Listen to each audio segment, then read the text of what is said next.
ಎಲ್ರಿಗೂ ನಮಸ್ಕಾರ. ನಂಗೆ ಸಡನ್ ಆಗಿ ಒಂದು ಹಾಡು ಹೇಳಬೇಕು ಅಂತ ಅನಿಸ್ತು, ಅದಕ್ಕೆ ವಿಡಿಯೋ ಮಾಡ್ತಿರೋದು. ಎಲ್ಲಾದರೂ ಇರು ಎಂತಾದರೂ ಇರು, ಎಂದೆಂದಿಗೂ ನೀ ಕನ್ನಡದವನಾಗಿರು. ನಾನು ಯಾಕೆ ಈ ಮಾತು ಹೇಳ್ತಿದ್ದೀನಿ, ಯಾಕೆ ಈ ಹಾಡು ಹೇಳ್ತಿದ್ದೀನಿ ಅಂತ ನಿಮ್ಗೆಲ್ರಿಗೂ ಗೊತ್ತಾಗಿದೆ ಅನ್ಸತ್ತೆ. ಕನ್ನಡ, ಕರ್ನಾಟಕ ಅಂತ ಬಂದ್ರೆ ಪ್ರತಿಯೊಬ್ಬ ಕನ್ನಡಿಗನಿಗೂ ಇಟ್ಸ್ ಅನ್ ಇಮೋಷನ್. ಹಾಗೇನೆ ನಮ್ಮ ಭಾಷೆ ಬಗ್ಗೆ, ನಮ್ಮ ಕನ್ನಡ ಭಾಷೆ ಬಗ್ಗೆ ಯಾರಾದ್ರೂ ಒಬ್ರು ಟೀಕೆ ಮಾಡ್ತಿದ್ದಾರೆ ಅಂತ ಅಂದಾಗ ಸುಮ್ಮನೆ ಅಂತೂ ಕೂರಕ್ಕಾಗಲ್ಲ ಅಲ್ವಾ.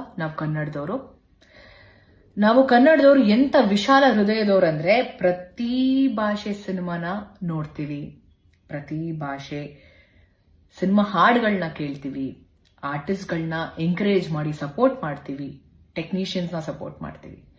ಆದ್ರೆ ನಮ್ಮ ಭಾಷೆ ಬಗ್ಗೆ ಯಾರಾದ್ರೂ ಮಾತಾಡ್ತಿದ್ದಾರೆ ಅಂದಾಗ ಅದಕ್ಕೆ ನಾವ್ಯಾಕೆ ವಾಯ್ಸ್ ರೈಸ್ ಮಾಡಬಾರ್ದು? ನಾವಿಲ್ಲಿ ಯಾವ ಭಾಷೆ ಬಗ್ಗೆನೂ ಕೆಟ್ಟದಾಗ ಮಾತಾಡ್ತಿಲ್ಲ. ನಾವೆಲ್ಲಾ ಭಾಷೆನೂ ವಿ ರೆಸ್ಪೆಕ್ಟೆಡ್. ಬಟ್ ನಮ್ಮ ಭಾಷೆ, ನಮ್ಮ ಕನ್ನಡ ಭಾಷೆ ಬಗ್ಗೆ ಯಾರಾದ್ರೂ ಮಾತಾಡ್ತಿದ್ದಾರೆ ಅಂದಾಗ ನಾವು ಕನ್ನಡಿಗರಾಗಿ we have to stand for it. ನಂಗೆ ಇನ್ನೊಂದು ನಮ್ಮ ಭಾಷೆಲೆ ನಮ್ಮ ಕನ್ನಡದ ಹಾಡು ಇನ್ನೊಂದು ನಾಲ್ಕಕ್ಕೆ ಬರ್ತಿದೆ. ದೊಡ್ಡವರಲ್ಲ ಜಾಣರಲ್ಲ, ಚಿಕ್ಕವರಲ್ಲ ಕೋಣರಲ್ಲ ಅಂತ. ಚಿಕ್ಕವ್ರು ತಪ್ಪು ಮಾಡಿದ ತಕ್ಷಣ ಸಾರಿ ಕೇಳೋವರೆಗೂ ಬಿಡಲ್ಲ ದೊಡ್ಡವರು.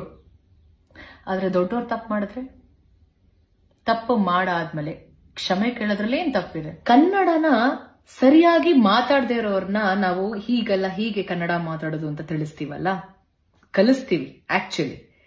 ಇನ್ನ ಕನ್ನಡ ಭಾಷೆ ಬಗ್ಗೆ ತಪ್ಪಾಗಿ ಮಾತಾಡೋರ್ನ ಏನಂತ ಹೇಳೋಣ?